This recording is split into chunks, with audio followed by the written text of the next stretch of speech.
So this is a meeting of the Minnesota State Canvassing Board, going to try to give this letter to the remaining two judges.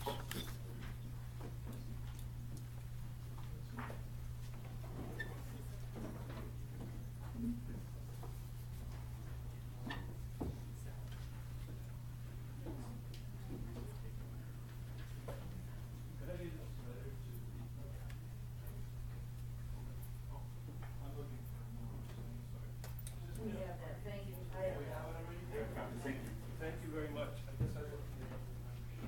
So we're about to start, have about 2 more minutes, and then we'll start immediately. Never saw people sit down so fast. That was fast sitting down. Okay, so this letter has been delivered to all the members.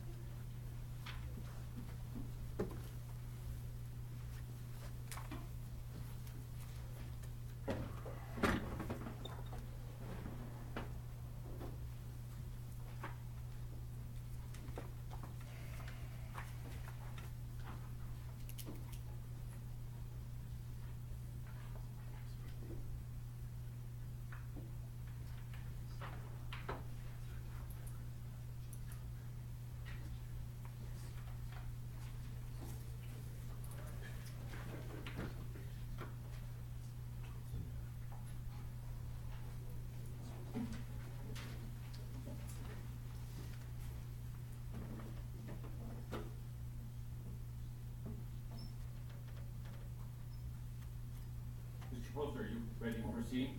I am, Mr. Chairman.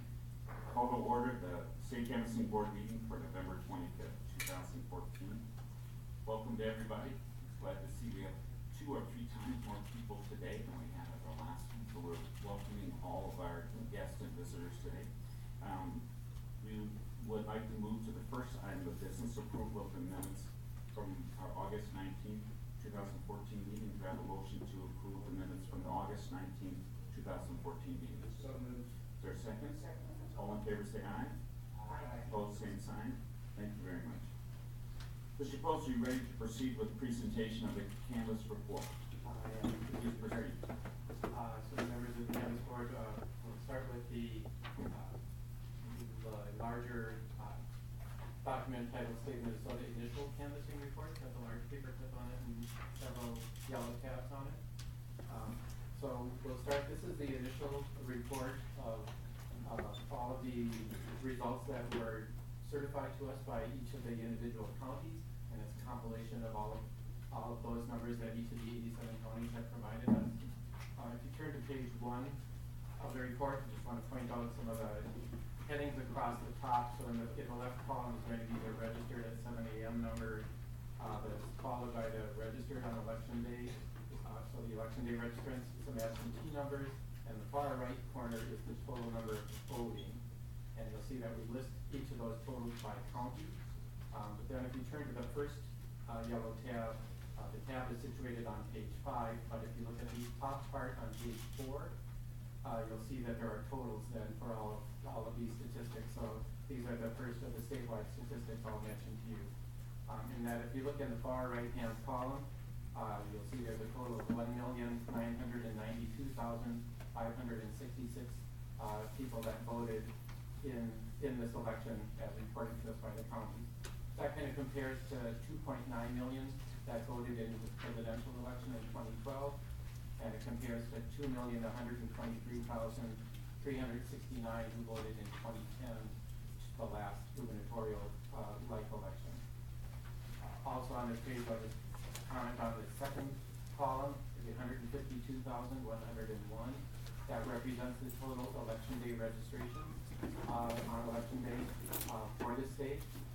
Again, that compares to over 527,000 who registered on election day for the presidential election, and 227,857 who registered on election day in 2010. So a drop in the number of election day registrants. Just mentioned there's a few things that can lead to that. Number one, there's lower turnout but we also had our online voter registration. We've also had some law changes as far as using some driver's license data to update voter registration. So it's not all a drop strictly because of voter turnout. Just point that out. The absentee votes, you'll see that 235,407 regular absentees and 401 ballots that could only vote for the federal offices. So the total of those two is 235,808. That compares to about 197,000 absentees only in, sorry, of that 235,000, about 197,000 of those votes are from absentees, and the remainder are from mail ballots. So this is the first year we're really putting mail ballots along with the absentee totals on our canvassing reports. So comparisons are a little trickier, but roughly the 197,000 of them was ABs compares to about 127,000 absentees in 2010, the last like election. So that's an increase actually of about 70-some thousand absentee voters. Again, there were some law changes, both allowing individuals to apply for absentees online and also not to have to give a reason in order to obtain an absentee, which does result in some more absentees than we've seen in the past.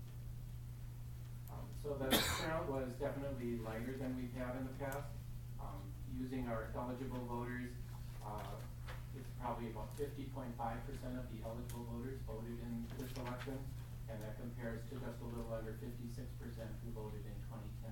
So we had a drop off in turnout in 2014. So then I'll just kind of lead you through a little bit of the rest of the report. You'll notice while we're on this tab that the U.S. Senator results are starting on the top of page 4 as well. Again, I'll just note for you that the Independent Party candidates are always listed first, then the Republican candidates, the Democrats, and then the minor parties. So for the Senate race, Mr. Carlson is in the first column, Mr. McFadden in the second column, and Mr. Franklin is in the third column.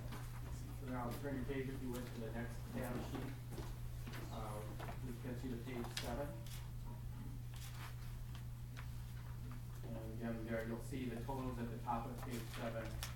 We give you the totals for Mr. Carlson of the 47,530. You see Mr. McFadden's number of 850,221, and Mr. Franken's total of 1,053,196. And just kind of pointing these out to you because when we incorporate the post-election equipment numbers, we'll kind of refer back to these particular numbers. But otherwise, the report then, if you go to the next tab page, which is page 11, you'll see at the top of page 10, we start then with the vote counts for the individual U.S. congressional districts, and those will continue on, followed by the state house districts. And I'm not going to go through any of those individually with you. If you have any questions, I'd be glad to answer those. But if you go to the next tab, which is page 43, you'll see at the bottom of page 43, that's where the governor's totals start to be represented in this report. And again, those will continue on until page 65. And if you'll see the next tab that is on page 65, that's the page that has the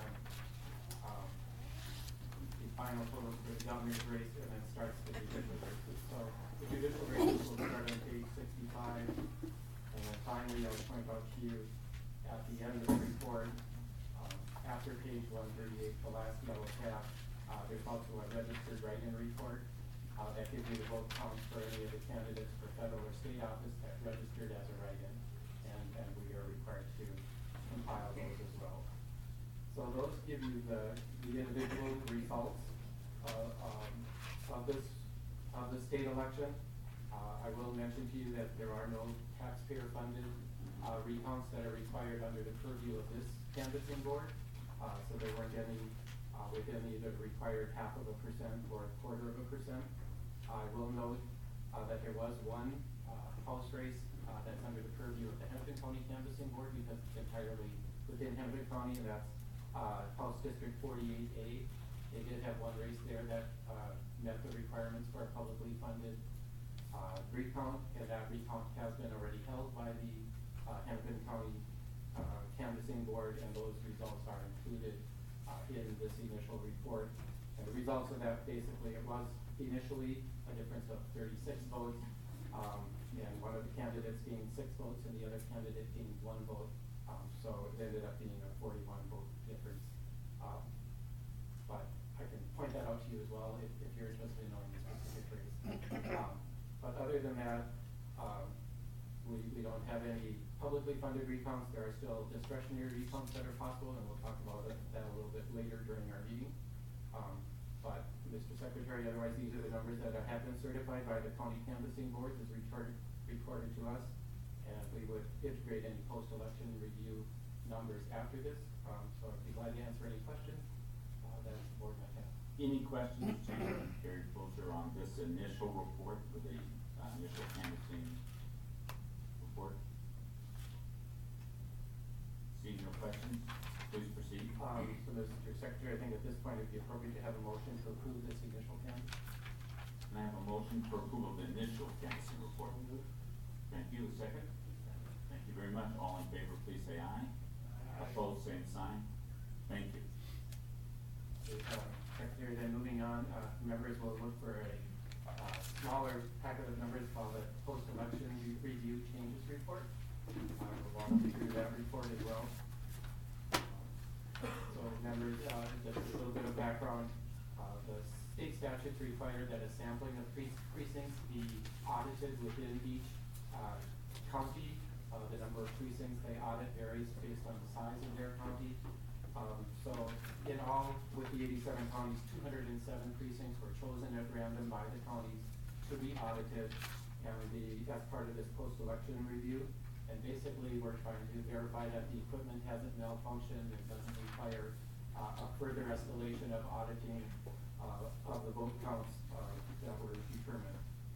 So 3 races are by statute looked at during this year, it being the U.S. Senate race, each of the individual congressional races, whichever that precinct that was randomly selected happens to be in, and the governor's race. And so the result of all of those reviews then results in this change report that's in front of you. And basically, what happens typically is that there wasn't any machine errors that were found. There was no escalation that was required. But typically, we still find individuals who mark their ballot in such a way that the machine couldn't determine how to count it. So if they, instead of filling in the oval, they circle a candidate's name or they make a mark that's outside of the target area, but can still be determined who the vote was for. Those votes get counted as part of this process. So what I would like to do again is the U.S. Senate is the first race that is run through as part of this process. So if you turn to page 21, it's the first tab that you have here. And then we're actually going to look up at the top of page 20, which is up at top. You'll see the last county is detailed is showing there with yellow medicine. And then below that are the office totals for U.S. Senator. And you'll see that the result was there were no vote changes for Mr. Carlson. Mr. McFadden netted 6 votes. Mr. Franken netted 9 votes. And Ms. Johnson netted 3 votes as part of this process. So what you'll see, and why I'm calling attention to these particular numbers, is you'll see when we get to the next report, we will have added the numbers that I mentioned in the first report. We'll make these additional changes, and they'll be reflected in the final report that will be presented to you. And then you'll see, following on page 20, Congressional District 1 precincts are showing, and it'll continue on throughout this report all the way through Congressional District 8. So if you turn to the second tab, you'll see that on page 42 of the upper half, once you open that up, that shows you the final totals for Congressional District 8. And then at the bottom of page 42, we start the governor's race. So this report covers the U.S. Senate race, all of the congressional seats, and then the governor's race. And then finally, the very last page on page 61 would give you the net totals changes for the governor candidates, where you'll see on page 61 that Ms. Nicolette gained 5 votes, Mr. Johnson gained 8 votes, Mr. Dayton gained 13 votes. And so those are the results of the post-election review audits that were done on these required races. And and these numbers are required to be incorporated into the final results that will be certified by this canvassing board. So that, Mr. Chair, is the presentation of the report. I'd be glad to answer any questions on it. Questions for Mr. Poser on the review of the changes to report? Seeing none, can I have a motion to accept this report?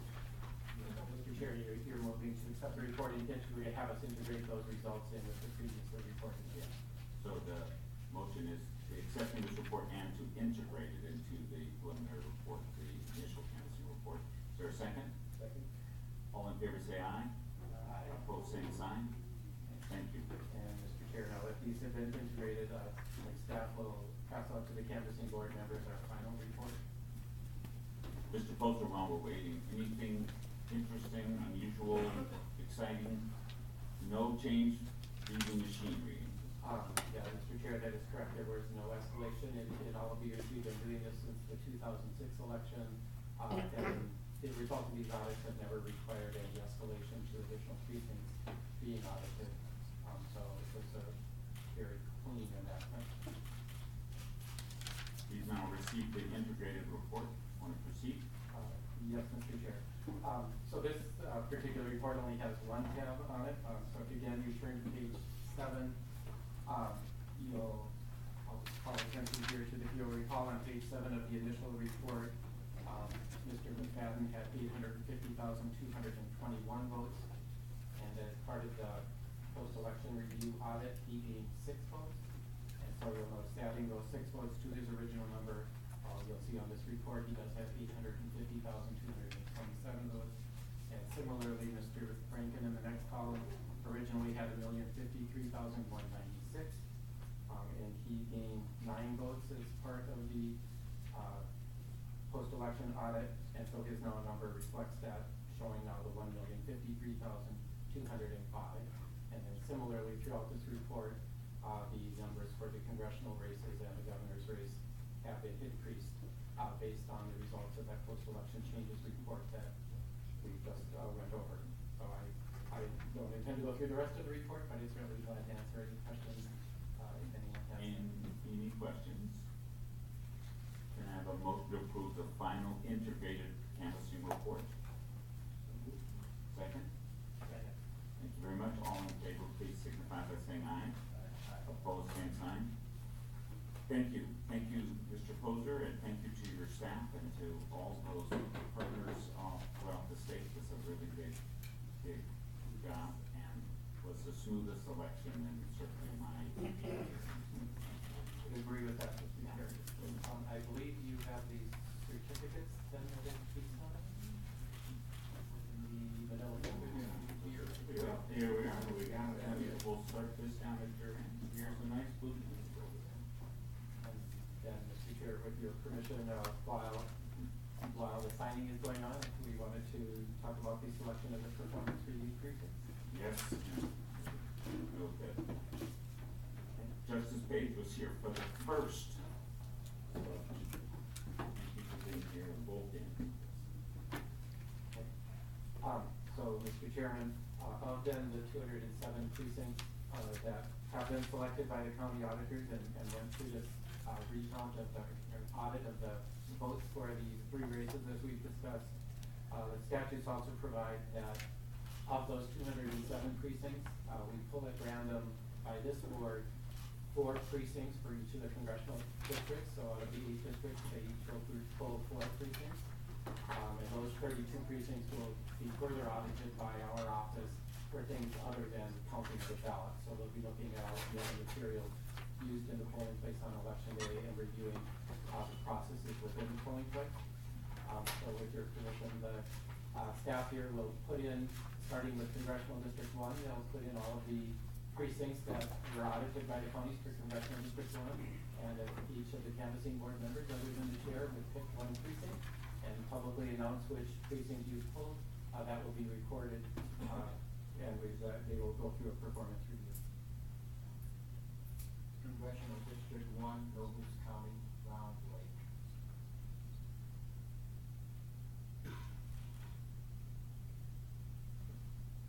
Congressional District 1, Martin County, Welton.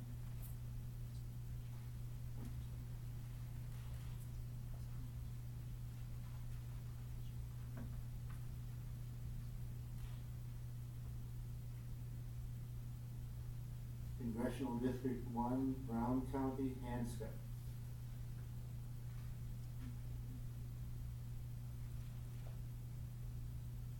Congressional District 1, Fillmore County, Wayland.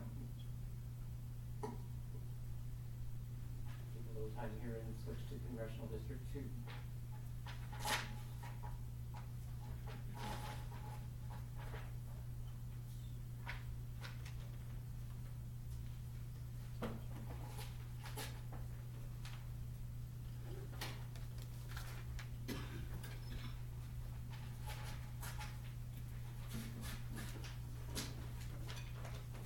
Mr. Cook, will you do these during the winter or will you wait till spring? Mr. Chair, we've typically conducted these audits in late February, March timeframe, depending on the weather. We end up making arrangements with each of the counties, and I'm sure they're all waiting with bated breath to see if their county gets chosen, should they want us to come and visit them. But depending on the weather and schedules, we typically get them done in March sometime.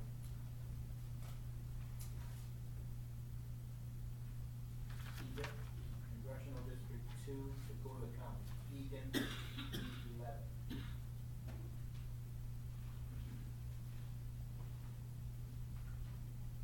Congressional District 2, Goodhue County, Florence Township.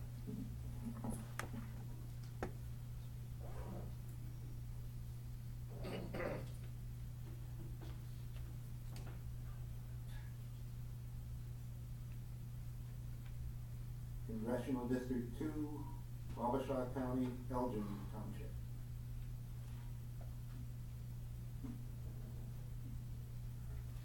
Congressional District 2, Washington County, St. Paul Park, P3.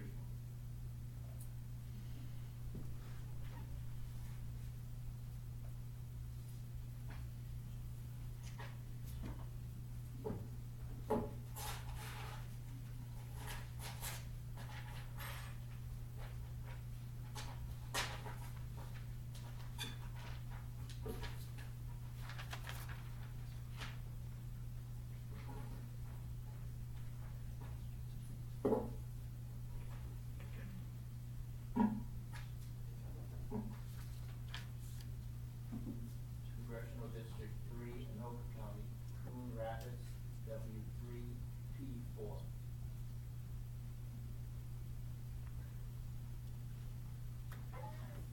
Congressional District 3, Hennepin County, Eden Prairie, P05.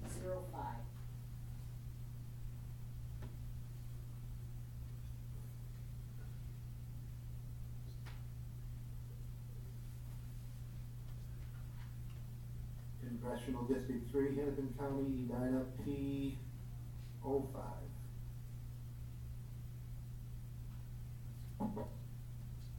Congressional District 3, Hennepin County, Minnetonka, W2, PE.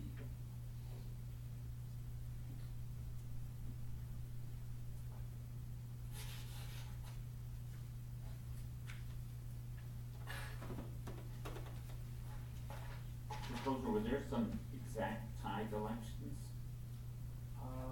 Mr. Chair, there weren't any, at the federal or the state, level. I know at the local level there were some, and I believe Cook County had a commissioner race that was tied, that was resolved by lot. And also Stevens County, I believe, resolved that tie by lot as well. And then certainly some of the municipalities or school districts, I'm certain, would have had some as well. I couldn't quote you as with this.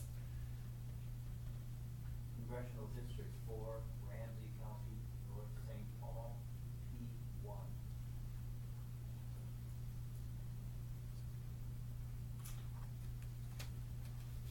Congressional District 4, Ramsey County, White Bear Lake, W2, P1.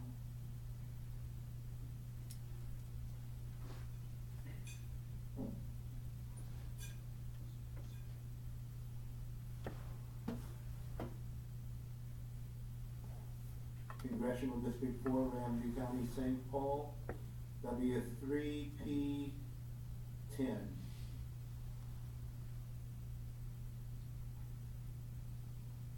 Congressional District 4, Ramsey County, St. Paul, W7P4.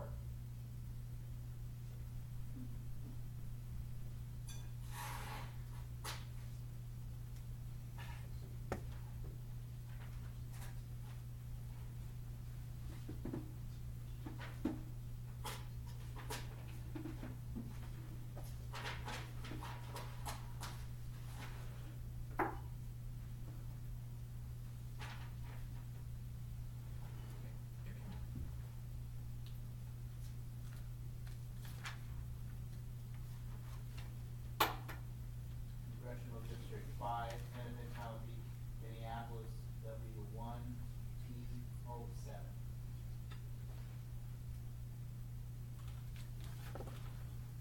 Congressional District 5, Hennepin County, Minneapolis, W4P04.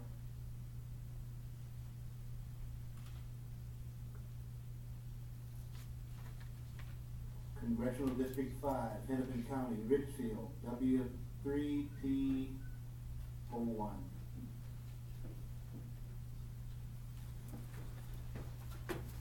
Congressional District 5, Hennepin County, Minneapolis, W13P6.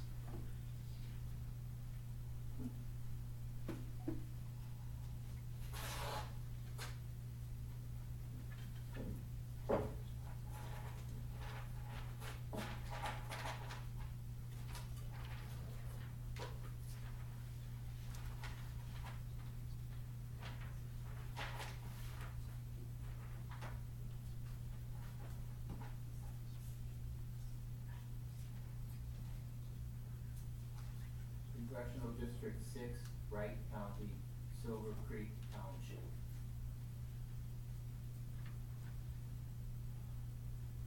Congressional District 6, Carver County, Dahlgren Township, P1.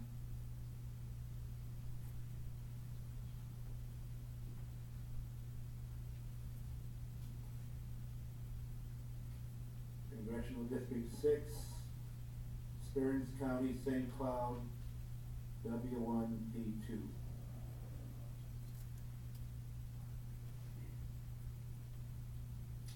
Congressional District 6, Wright County, Delano.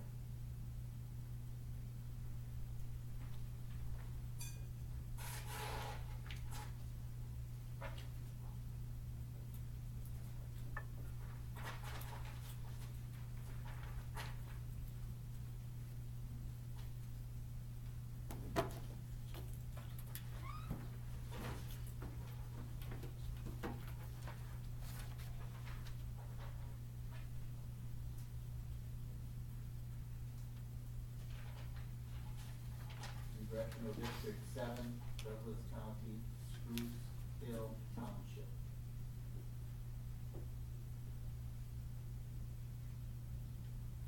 Congressional District 7, Pennington County, Goodrich.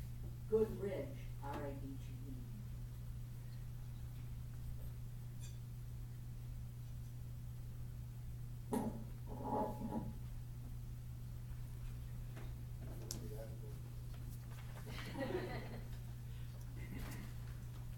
Congressional District 7, Becker County, Lake Park.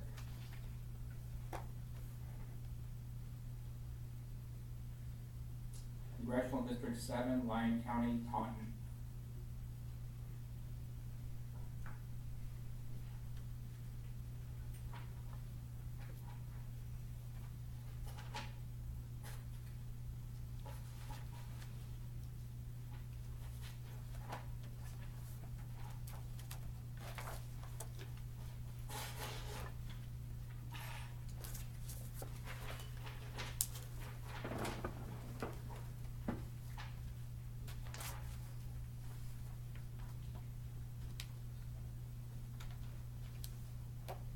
Congressional District 8, St. Louis County, Buell, B-U-H-L.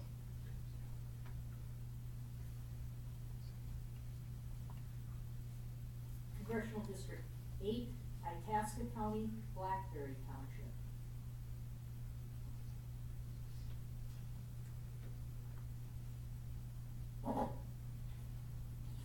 Congressional District 8, Isanti County, North Branch Township.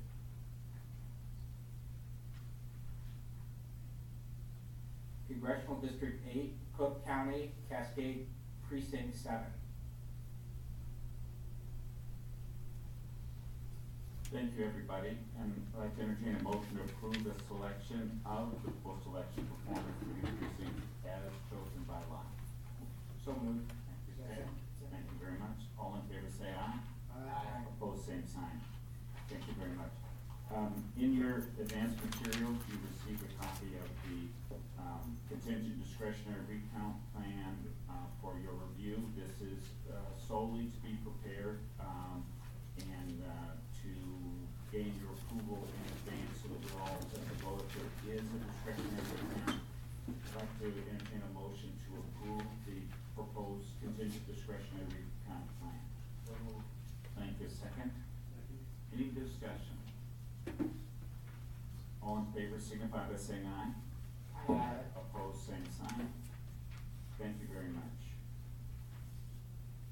The future meeting of the canvassing board will be required if there is a call for discretionary recount. We don't know if that will happen. There'll be a 7-day period of time, so we'll be paying attention to that. I'd like to ask for a motion to adjourn to the call of the chair in case we need that, if there is a discretionary recount plan. You have a motion? So moved. Thank you. Is there a second? Second. All in favor say aye. Aye. Opposed, same sign. Thank you, and thank all of you for joining me here today. My last statement. Your last one also.